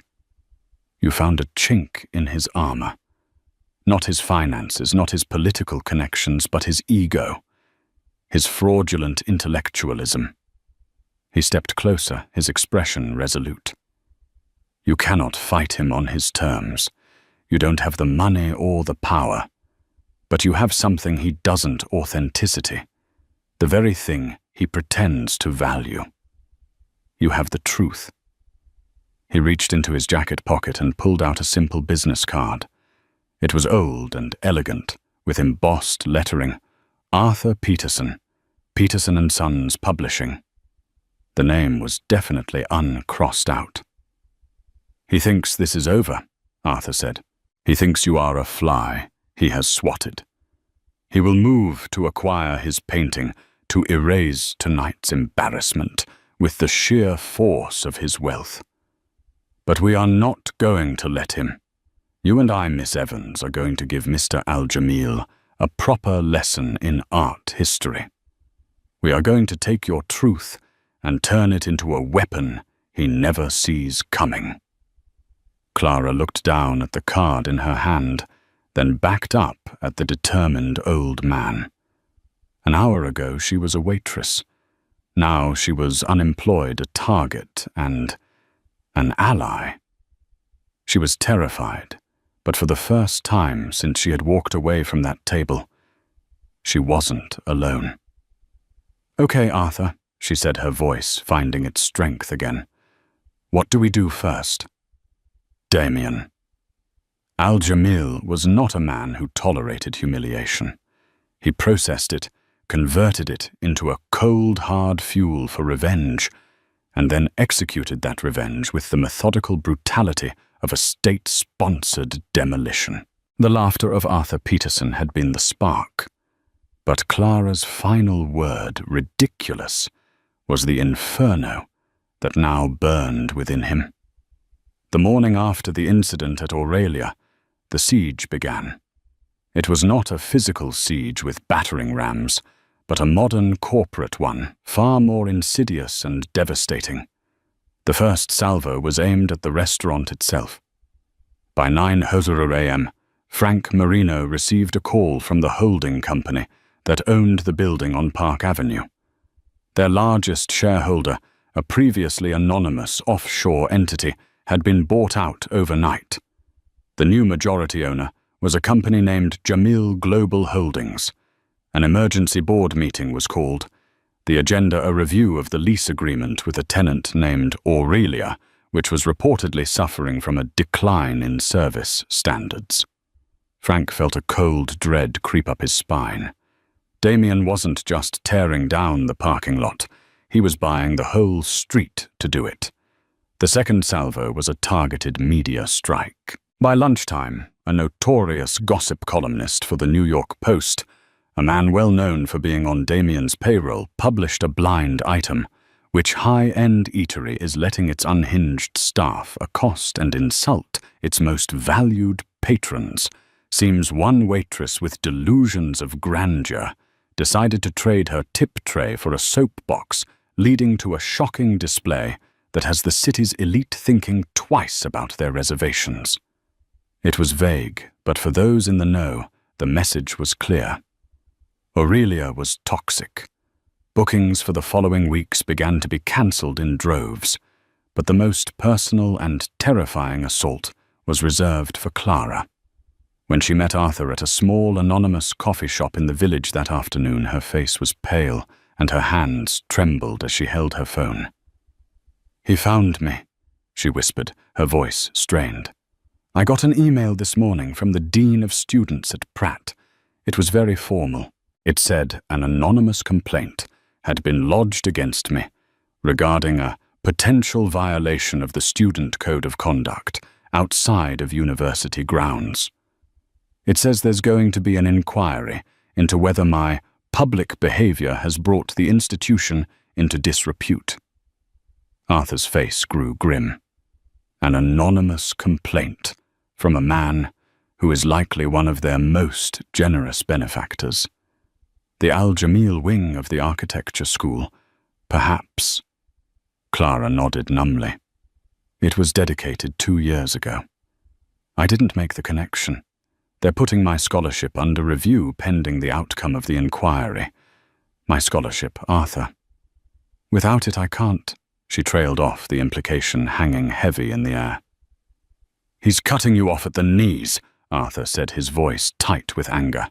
"He's not just taking your job, he's taking your future. This is his way. He isolates his targets, severs their lifelines, and watches them wither." Clara felt a rising tide of panic. This was happening too fast.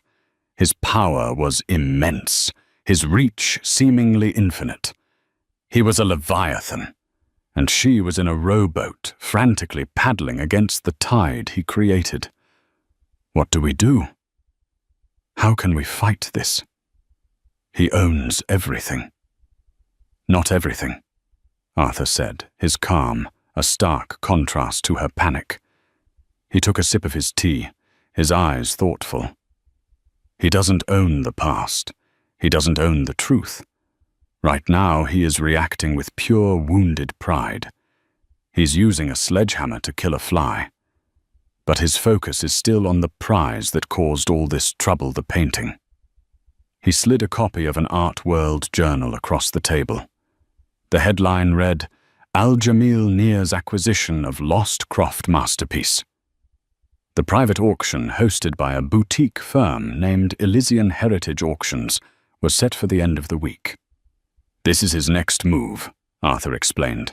"He will publicly purchase the last voyage of the Albatross for a record-breaking sum. He will then magnanimously loan it to a museum, perhaps the Met. And when the museum displays it, the plaque will read, 'On loan from the collection of Damien Al-Jamil,' and the description will of course mention the profound, previously undiscovered detail of the floating doll. He will literally rewrite art history to erase his humiliation. He will make his lie the official truth, and your correction will be forgotten, dismissed as the ramblings of a disgruntled waitress." Clara stared at the magazine, at the smirking photo of Damien Al-Jamil beside the article. He was creating his own reality, and he had the money to force everyone else to live in it. The sheer arrogance of it was breathtaking. "So we can't let him get the painting," Clara said, a new resolve hardening her voice. "Bidding against him is impossible," Arthur countered. "He'd pay $1 billion for it, just to prove a point. No, we cannot stop the sale. But we can change the story." He leaned forward, his voice dropping to a conspiratorial whisper. "You said yourself, a doll is uncharacteristically sentimental for Croft. It's a clumsy, obvious piece of symbolism. Why did Al-Jamil invent that specific lie? Why not something more plausible, a hidden signature, a face in the clouds? Why a doll?" Clara frowned, considering it for the first time. "I don't know, it's amateurish. It's the kind of detail someone with no real understanding of art would think is profound."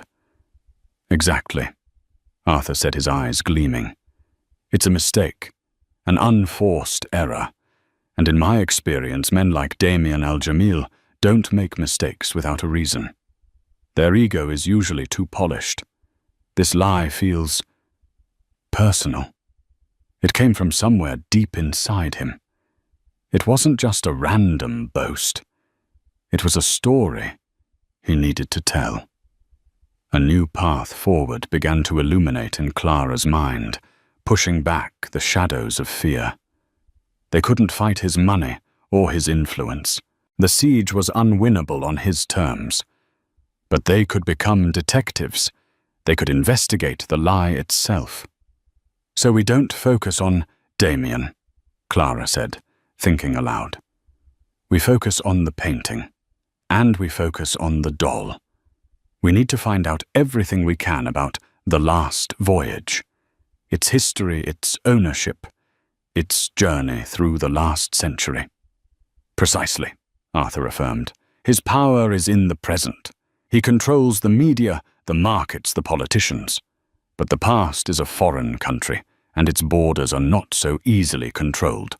We need to find something in the painting's history that contradicts his narrative in a way he cannot bury." The siege was on. Damien was bombarding them with all the power of his modern empire. But Clara and Arthur were preparing a counterattack, not with weapons of wealth, but with dusty books, forgotten archives, and the unshakable conviction that somewhere hidden in the long and silent history of a single painting lay a truth that could bring a giant to his knees. Their investigation had begun. The next few days were a blur of frantic clandestine research. While Damien's lawyers were tightening the screws on Pratt and finalizing the paperwork to evict Aurelia Clara, and Arthur established a makeshift headquarters in the back room of Arthur's dusty, book-filled apartment on the Upper West Side. It was a war room papered not with battle plans, but with photocopied auction records, museum catalogues, and timelines scribbled on a large whiteboard. They operated on the assumption that Damien's lie about the doll was not random. It was a psychological fingerprint left at the scene of the crime. Their mission was to uncover the origin of that fingerprint. Their first breakthrough came from the archives of Peterson & Sons Publishing. Arthur still had copies of nearly every book his family had ever printed. In a long-forgotten crate, they found the original research files for Professor Finch's book on Julian Croft, including correspondence from the 1970s. "Listen to this," Arthur said, reading from a fragile typewritten letter. It was from a retired art restorer in Liverpool who had claimed his grandfather worked as a dockhand for the shipping company that first owned the painting in the 1890s. He writes, "My grandfather always told a story about the big Croft painting. Said the shipping magnate who commissioned it, a Mr. Blackwood, hated the final piece. I called it morbid, but Blackwood's young daughter Elara adored it. She would sit in front of it for hours. Grandad said she even gave the ship a little toy to keep it company on its sad voyage." Clara looked up from her laptop, her eyes wide. "A toy?" "He doesn't say what kind of toy." "No, just a little toy," Arthur said, his excitement palpable. "But the name, Elara, it's an old name. Almost like Clara." He gave her a meaningful look. The connection was tenuous, a ghost of a whisper across a century. But it was the first time anything resembling a child's plaything had been associated with the painting. Still, it wasn't a doll painted onto the canvas. It was something external, a child's game. Their next step was tracing the painting's provenance, its chain of ownership. After the Blackwood family's shipping empire went bankrupt in the early 20th century, their assets were liquidated. The last voyage of the Albatross was sold in a chaotic estate auction in 1928. This was where the official record, the one Damien and the auction house relied on, got murky. The painting was listed as sold to a private European collector and then vanished into a Swiss vault only to reappear now. "The auction records from that time are a mess," Clara said, scrolling through digitized pages of a yellowed 1928 ledger. "Most sales are just listed with a surname, Smith Dubois Cohen. It could be anyone. Damien's people will have done their due diligence, but only as far as they needed to establish a clear title for the sale," Arthur reasoned. "They wouldn't dig for stories. They'd only dig for legal ownership. We need to dig for the human element." For 2 days, they cross-referenced the surnames from the auction ledger with immigration records, ship passenger lists, and census data from the period. It was a painstaking needle-in-a-haystack search. Clara's art history training had made her a meticulous researcher, able to spend hours sifting through dry data for a single, shining detail. Late on the third night, fueled by stale coffee and sheer determination, she found it. "Arthur," she whispered, her voice hoarse with fatigue and excitement. "Come look at this." On the screen was a passenger manifest for the SS Majestic, which sailed from Southampton to New York in April 1929. One name on the third-class passenger list stood out: Jamil Elias. Under occupation, it listed carpenter. He was traveling with his wife and their young son. "Jamil," Arthur breathed, leaning closer. "It could be a coincidence." "Maybe," Clara said, her fingers flying across the keyboard. "But the ledger from the Blackwood auction, there's a sale entry for a large, unnamed maritime painting to a buyer listed only as Jamil.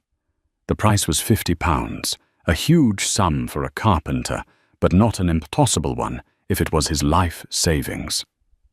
A carpenter from Lebanon buying a massive oil painting of a sinking British ship, Arthur mused. It makes no sense as an art investment. It must have been for personal reasons. Clara's mind was racing, connecting the dots. What if Elias Jamil was one of the thousands of migrant workers who passed through Liverpool's docks? What if he worked there just like the art restorer's grandfather? What if he saw the painting, heard the stories about the little girl, Elara, who loved it? They kept digging now with a name and a new direction. They scoured New York City archives. They found Elias Jamil in the 1930 census, living in a crowded tenement on the Lower East Side. He worked as a cabinet maker, a skilled tradesman. But then tragedy. His wife died in 1932. Elias struggled as a single father during the Great Depression. The records showed he sold off possessions to make ends meet. In 1934, there was a pawn shop record for the sale of one large painting in ornate frame for the pitiful sum of $20.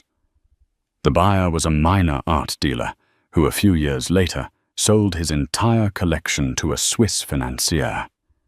That was how it ended up in the vault. The final piece of the puzzle, the one that made Clara's blood run cold, came from a small digitized newspaper clipping from a local community paper in 1934. It was a brief human interest story about the struggles of immigrants during the Depression. It featured a short interview with Elias Jamil. Clara read the key passage aloud, her voice trembling. "It is hard," the carpenter Mr. Jamil said through a translator. "I must sell everything, even the picture. My son, he cries. He loves the picture of the big ship. When he was a baby, his mother made him a small rag doll. He would hold the doll up to the glass and say, 'Don't be scared. She will ride the waves with you.'" The article ended there. Silence descended on the small room, thick and heavy with the weight of history. There it was, the Achilles heel, the origin of the lie. The doll wasn't in the painting. The doll was in the story, a family story, a story of poverty loss and a father's love. Damien al-Jamil hadn't invented the detail out of thin air. He had dredged it up from a memory he had likely suppressed for his entire life. He wasn't the descendant of Arab merchant princes. He was the grandson of Elias Jamil, a poor carpenter from the Lower East Side. The painting wasn't just a status symbol. It was the last remnant of a past he had spent his entire fortune trying to erase. His desperate attempt to reclaim it wasn't about art. It was about his own history. But in his arrogance, he had conflated a treasured family memory with the physical reality of the canvas. He had projected his own childhood onto the painting and in his hubris declared his personal story to be a universal hidden truth of the artwork. "My God," Arthur whispered, sinking into a chair. "He's not just a liar. He's a man at war with himself. He despises his own humble origins so much that he's created this entire fantasy of being old money, of being a connoisseur by birthright. Buying this painting is his way of finally conquering his own past, of owning the story, instead of being owned by it." Clara looked at the whiteboard at the timeline of a family's struggle. The siege suddenly felt different. They weren't just fighting a corporate titan. They were fighting a man's deepest, most painful secret. "The auction is tomorrow," Clara said. "He's going to buy it, and he's going to cement his lie into history. Perhaps," Arthur said, a slow, strategic smile spreading across his face, "but a story can be a powerful weapon, and we now have the true one. He wants to be the one who tells the painting's story fine. Let's give him the stage, and then let's give him the ending he never saw coming." The Elysian Heritage Auction was meant to be Damian Al-Jamil's coronation. Held in a private salon at the Pierre Hotel, the room was a fortress of quiet money. At the front, the last voyage of the Albatross rested under a perfect spotlight, its dark, churning waves waiting for their new owner. Damien sat in the front row, holding paddle number 1. His victory was a foregone conclusion. The bidding was a brief formality. As the price climbed past 20 million other collectors, demurred, unwilling to challenge a man, bidding with the full force of his ego. 30 million. Damien stated his voice calm and clear, not even bothering to wait for the auctioneer. It was a declaration, not a bid. Silence. Sold, the auctioneer announced to Mr. Damian Al-Jamil. Polite applause followed. Damien gave a regal nod as reporters invited by his own team swarmed him. This was the moment. He'd engineered the moment to cement his lie into history. Mr. Al-Jamil, what does this masterpiece mean to you? A reporter from the Wall Street Journal asked. It represents the triumph of a discerning eye. Damien began, his voice smooth as silk. For decades, its deepest secret went unnoticed. Experts saw only a storm. But I saw its heart, a small detail of a child's doll lost in the waves, a profound symbol of... Excuse me. The voice, clear and steady, cut through the salon. The crowd turned.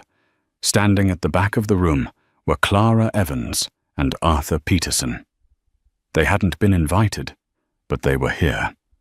Damien's face froze, his triumph instantly souring into cold fury. Security, he snapped. Remove them. We just came to congratulate you, Damien, Arthur called out, his voice surprisingly strong. And to thank you.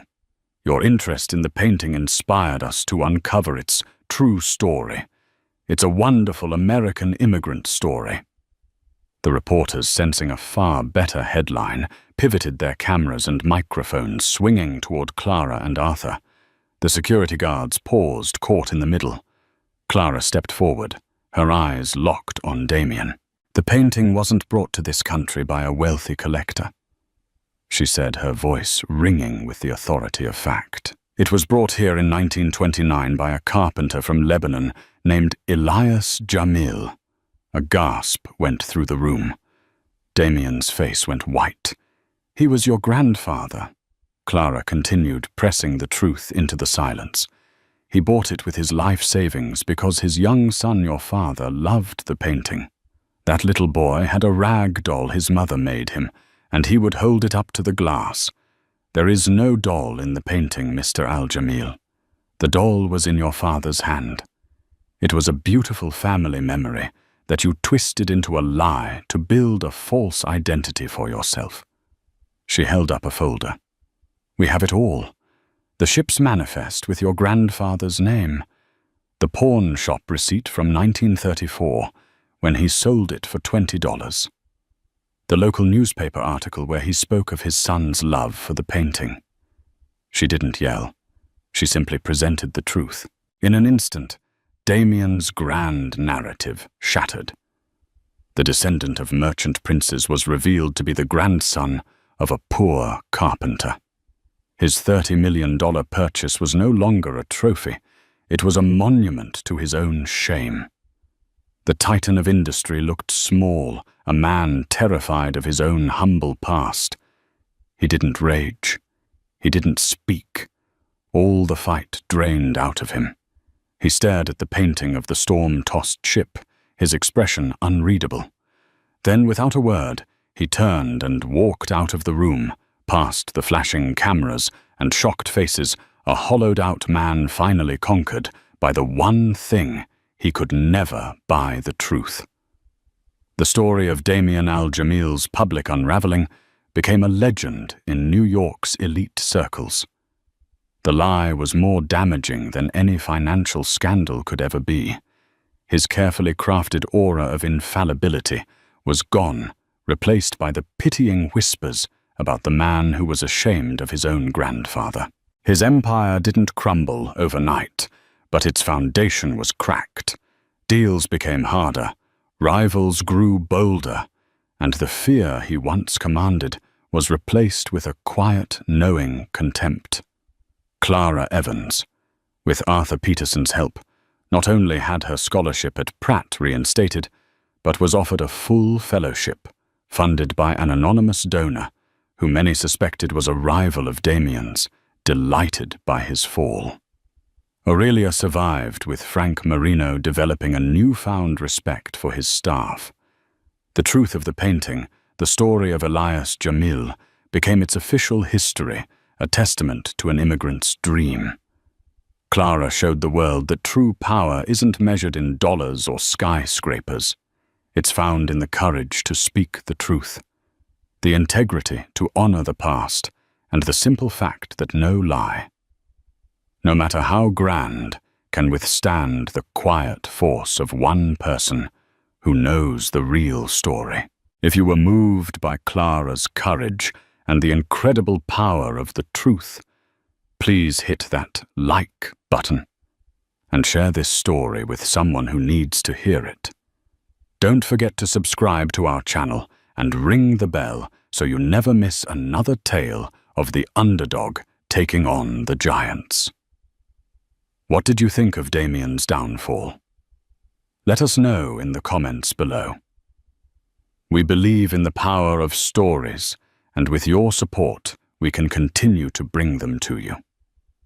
Thank you for watching.